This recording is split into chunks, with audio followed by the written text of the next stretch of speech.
Start the morning right with a cup of Vinyl Tap.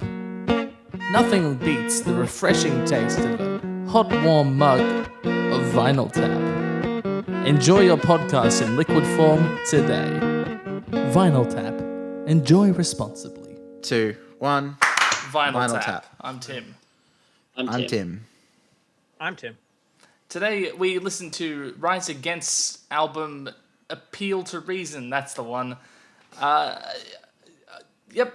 I have something I'd like to address straight away. Tim, I believe it was last month where you openly stated on this very channel that you decided you didn't like punk. Yeah, I thought about that while we were listening to this, and I knew that this would be happening. I do like this, and if this is punk, then I guess that there's punk that I like. There's parts of it that are very punk. Yeah, there's parts that are like more what you call rock. Some things you'd call more metal. Metalcore, melodic hardcore, that kind of. Yeah, There are vibe. some parts of I was this getting punk rock vibes the whole way. yeah. there are some parts of this that I would definitely gave me prog feels, particularly at the end. Okay, Whereabouts so- unknown. I was getting big prog happening all through that. So I'm going to make a prediction here for both Andrew and Habibi. I'm going to assume that Andrew really enjoyed like 90% of the album and there were a few things he didn't like. And I'm going to say that for you, Beebs, there were like small elements you did like, and for the most part, you didn't like what was going All on. right, prove him wrong, fellas. I disagree. Oh, I have points on why I liked things, and I think So, do you mind if I go first, Habibi? Is that all right? go, man. I'm just going to go into it. So, I listened to this album twice today. I listened to it first time earlier, and then I listened to it again while I was working out because it is an awesome album to work out to. There is so much energy. That makes sense, yeah. Perfectly. But one thing I found was, okay, I actually liked the different songs. So I think it was further down the track. I've forgotten the name of the song. I've got it written down here. It was slow. It was beautiful. His voice is actually stunning, I thought. Oh, yeah. Like, Timmy can sing, man. Hero of Yeah. War? Is it going Is to it be? Hero of War, exactly. With the acoustic So guitar? I wrote down, Yeah. my thing is slow, acoustic. Wow, what a voice. I want more of this. No drums. Oh, militaristic drumline. Deeper meaning. Love of country. Trust in country. The lyrics I got into a bit, and I was a bit unsure of whether he was actually like, I don't know. It was this. This Okay, so interesting. Was it a mockery if you want of to go what- into of that, this album and the one before it, The Sufferer and the Witness, are very anti-Bush, anti-Iraq war. I get that from the nature. whole Rise And, you Against. know, But I didn't yeah. get that necessarily. I didn't know whether this song was actually mocking it or if it was actually saying. So it's kind of like the lyrics are trying to get into the head of a Iraq war recruit, right? So like, oh, son, have you seen the world? Carry this gun, I'll show you the world, and we'll go on. And then these terrible fucking things happen. It's like, I wanted to be a hero of war, and now I am, and it sucks. And that's what yeah.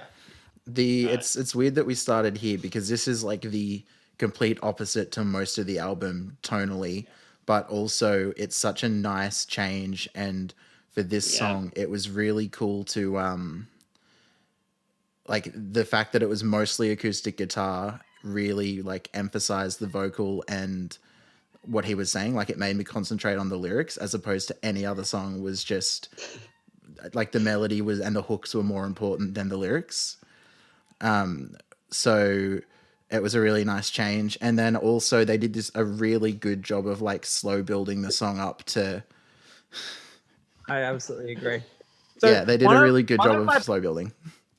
So sorry, we just came into this song, and I love this song, and that's the one I liked the most. But just to bring back my point, what I didn't like was apart from the builds, there's so much of it was just the same. It was just like, you went from song to song, and it just had a bit of a different drop type thing with a different build or a different like lyrical element before the climax of the song. And apart from that, there was just not a ton happening in a lot Do you of the mean songs. throughout the whole album, Andy? Yeah, there was a lot of songs that were quite similar in a lot of their elements, and I found those ones just too similar. And this song was just such a breath of fresh air towards the end of the album. I was Curiously, really... no, you go. Sorry? You go, Jason. I was going to say, curiously, what were the elements that you didn't like? Because for me, there was a lot of cliche rhythms and transitions in terms of punk and Right. the like No, I melodic like hardcore that. sound. Yep, I liked that. I thought there was too much of it. It was just every song was that, and that was just a bit too much of that. Like, and that's why I started to dislike the punk rocky type songs that were on the album. And when this one came on later on and down the track, I was just like, wow, you know, I didn't really love his voice before then, and then that song came on, and I was just like, damn, that is like magical. See, I'm cutting you off man. again, You go. Beeps. No, your turn. So I was just going to say, I kind of disagree with Andy a little bit in that, like, as I was listening, I was starting to get a bit tired of the pop punk that was happening. And then as I wanted it to sort of change it up a little bit, throw some different stuff in, it did. And I think the way that whole album was constructed, I think was actually great and really cool. Like, Entertainment, where it had like that polka kind of circus fit like that feel. was crazy. Like at that point I was just, you've brought that up. I'm gonna have to stop and pause on that and say that was my least favorite part of the album. What? Really? No. Yeah.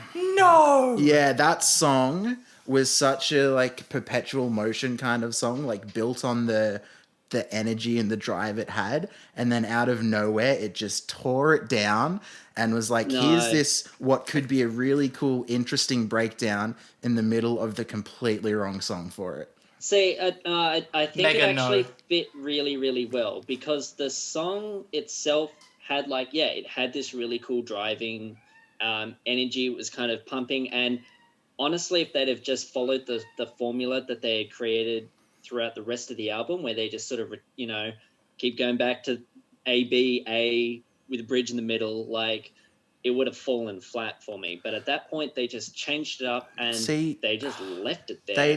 They had other breakdowns though, and I don't think that the breakdowns are necessarily their strong point. And that's what I think I dislike about it, because for me, my mind automatically jumps to a band like August Burns Red that have these really cool, the song I'm thinking of is Internal Canon. They've got this really like super heavy screamo song with like Latin kind of dance break interludes as the breakdowns, and it's a complete tonal shift. But I think it's mostly the way they transitioned into it is what kind of killed it for me, because like I said, the song was so perpetual motion, keeping the energy up, and then it just out of nowhere they just drop it, and then they try and go back into it. I don't think of that as a drop of energy at all. Like, if anything, it picks up because it goes from 4/4 to 3/4, thus like spinning the pulse further forward, right? And the whole circus feel of that section, it's like you're on a merry-go-round, which is famously perpetual motion, right? Yeah, I think the other thing that just really stuck out to me, Entertainment and Hero of War, and I kind of want to touch on these two songs, as an album construction, it was just so tight. That was just such a good decision to do that, because as a single song, I think Entertainment is maybe, like it's a bit naff, I suppose, if you were to listen to this as a single, because like you're saying, it drops the pop punk energy, it drops the drive. But literally just before it hit that section, I said, fuck me, why does it have to have so much pop punk? And then it changed, like literally just as I wrote that. And then like the rest of the album literally like felt refreshed. Yeah, it goes in a very different direction. I didn't like the song to begin with, because it had, that song in particular had steered into the more punk elements, as opposed to, I think my favorite songs were the ones that steered more into the like melodic hardcore kind of sounds personally, right. Minus Hero of War, which is kind of like an isolated song on the album. But yeah, I didn't like that song to begin with, and then when that happened, I was just like, I don't know. Yeah, like I said, for me, it killed the momentum. Like, sure, I don't think that's the strongest part of the song, but I absolutely love the way that it chugs along. Yeah. The other thing, I just want to touch on Hero of War just before we sort of move on from it completely. Again, in the context of the album, I think it was really cool that it didn't go too soft and too gentle. Like the attack on the guitar is really hard, and the vocal line isn't gentle and soft and kind of like, it's angsty and loud. And I think it would be really interesting listening to this as a single, because it would contrast with... it is one of their biggest singles. Right. So like, wow, the name Green Day, Sunset Boulevard. Yeah. Boulevard of Boulevard Broken of Broken Dreams. But sorry, yeah, Boulevard of Broken Dreams. There we go. You're not thinking of Time of Your Life? Maybe I am. What's it called? Good Riddance. Good Riddance. That's Yeah, what it's Good called. Maybe it's Yeah, Good that's the one. Riddance. Yeah, Yeah. but well, even Fuck. Boulevard of Broken Dreams, just the way that it begins, it's like has quite a gentle sort of tone to it, and I think that doing that with this song would have put it really out of place with the album, but because it had that that attack and that drive and that energy that matched the rest of it, I think it really elevated it. Made a really, really nice contrast. And that kind of like production in terms of just this whole album construction, I think they just did incredible. As a complete album, I think it's done really well. The actual production on this is insane. The like metalcore kind of bands I listen to, I've never heard anyone have production like this in terms of the way that panning and space and width was used in this. Yeah. Like Re-Education, just the panning that they have kind of like they get it so wide. They have a guitar either side doing opposite things, so it feels really wide in the verse, and then they're still able to make it feel like kind of larger and more full and just as wide in the chorus. Whereas a lot of, especially in pop songs, the tricks are you have everything not as wide, and then you get to the chorus and you make everything go like to the extreme, and that makes the chorus feel bigger. But in this, everything's already like full ball straight away, and they still manage to make the choruses feel larger than the verses, which is like so cool. And it's to do with it having like a different thing each side, and then in the chorus having like something that's in the middle and on both sides, and it's just such a cool effect. Can I just jump in on Re-Education? Talking about pop punk, I found that Re-Education was the most pop punky. I don't know. I just had this real clear vibe. I thought last session we did a little while ago, the Disney Skate. I found this song could have fitted on that, and it just had this absolute vibe. But it was refreshing in its own way on this album though, because it had a much cleaner guitar sound, and I found this one. I thought this one, amongst all that sort of the ones that were quite similar, was actually a bit different, and I kind of enjoyed that element of it, that it was a bit cleaner, less sort of, well, I don't want to say grungy, but there's like grunge kind of sound. Like it's a very. Like it was less in this song though. It wasn't. It's not. I don't know how to describe it, but I found that this one, and I don't know, maybe it was to do with what you were saying. I don't know too much about panning and things, and I found that fascinating to hear. But I found that this was just a bit more. Yeah, and still sticking with the panning, the like that, and the like you're saying, the grunge tone kind of carried through, but like the metalcore sound is like very much contrasting that heavy distorted rhythm guitar with like a very sweet vocal line of a guitar, and that carries through across the album. And I want to talk about that in a second, but still on the panning, my favorite song was from Head's Unworthy, and just where's my notes on it, that, like I was saying before, it just starting super wide and then still kind of building in the pre-chorus and then being massively huge in the chorus.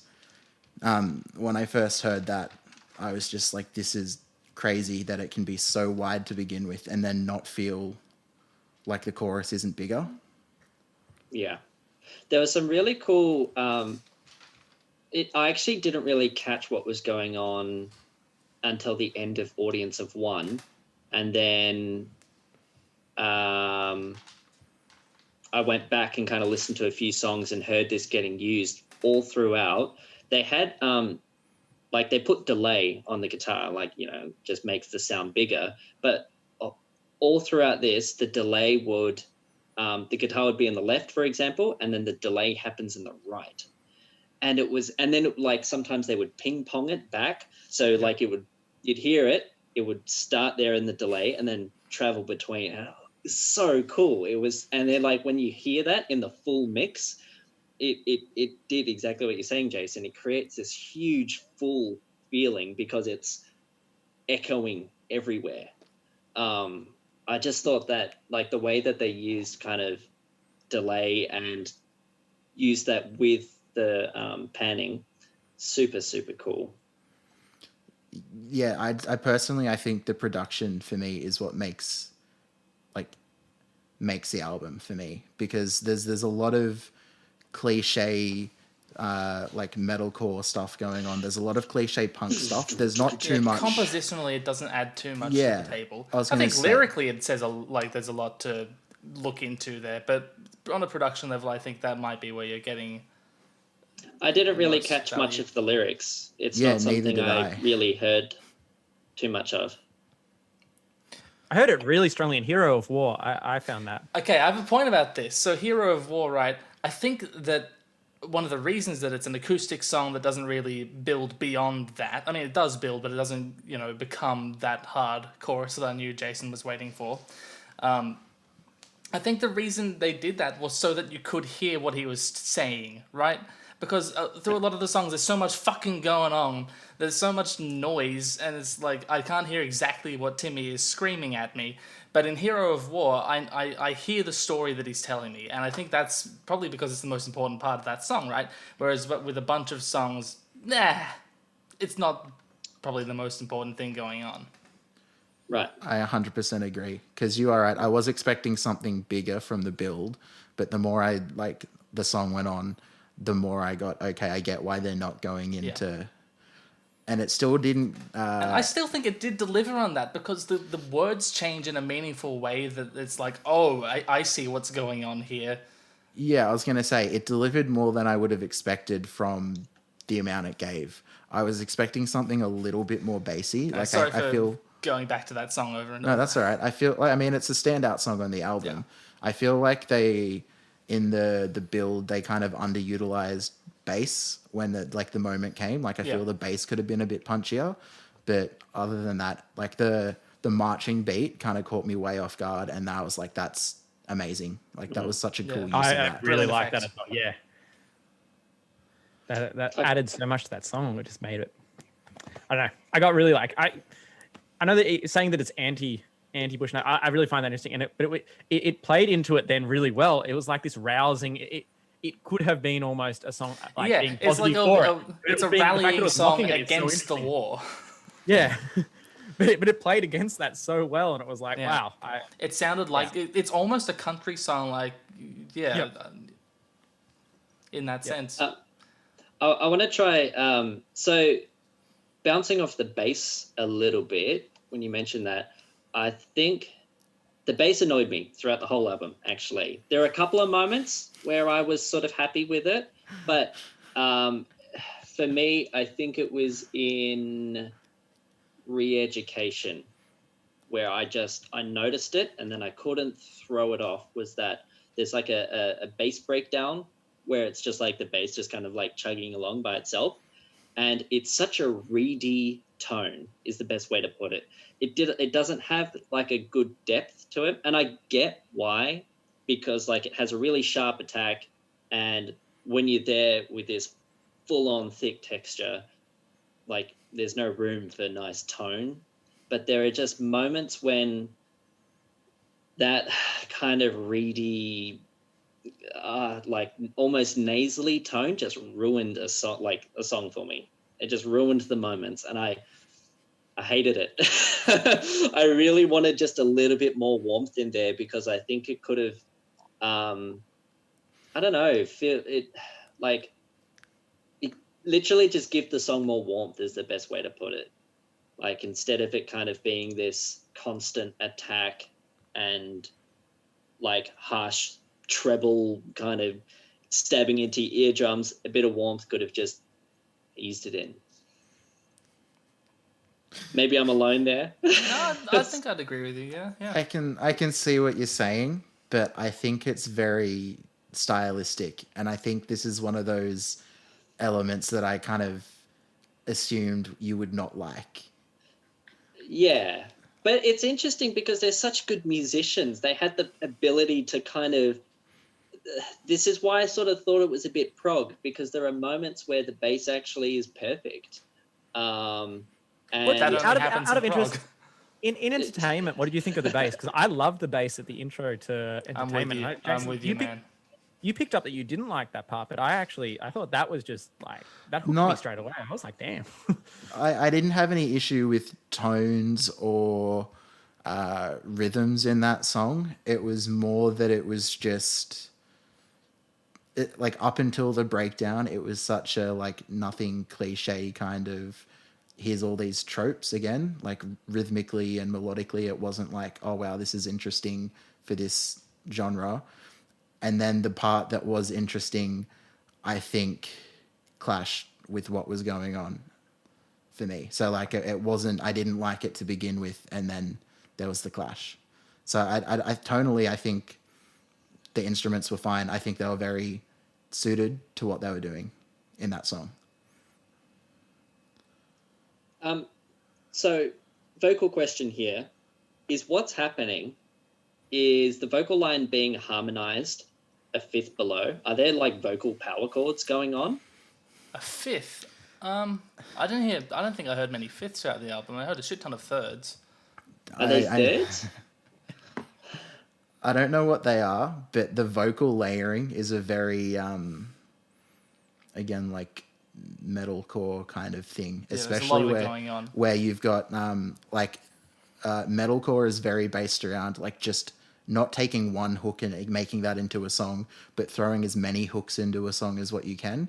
So you've got like guitar lines that you can sing, you've got counter melodies and backup vocals that you can sing. You know the riff from Re-Education Through Labor, and it's like you're gonna have to be more specific. Yeah, because there's a bunch of different ones it could be. Like there was, speaking of that song, there is an amazing guitar line that happens right before the second chorus. It's like is it ascending? I think it's an ascending run. It's ascending line that goes into the chorus, and it's just stuff like that, and it's rife throughout the album of like chorus vocals or verse vocals, and then there's like woes or R's behind. And if you want to talk about vocal hooks, interesting, we haven't talked about Savior at all.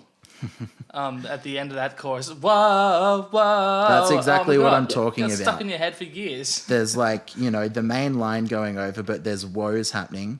And then in other songs, you've got the main line, but there's a guitar line that's going behind it, which is just as catchy and singable. Dense, layered like textured. That's such a like melodic hardcore kind of thing, and like that's where the heavy tone is the hardcore, and then those like lines of the vocals or the guitar are where the melodic part comes from. Obviously, like that's what kind of separates it from more traditional like hardcore sound.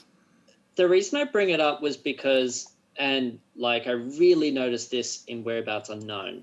So where they have that kind of, I mean, I just picked it as fifths because that's kind of what it sounded like, but it may have been thirds. But where that kind of vocal harmonization is throughout, like just through the whole melody, I think it really detracts from the vocal melodies. Yeah, like, well, that would make sense if it were fifths. I'll have to listen to it again and get you a clear answer.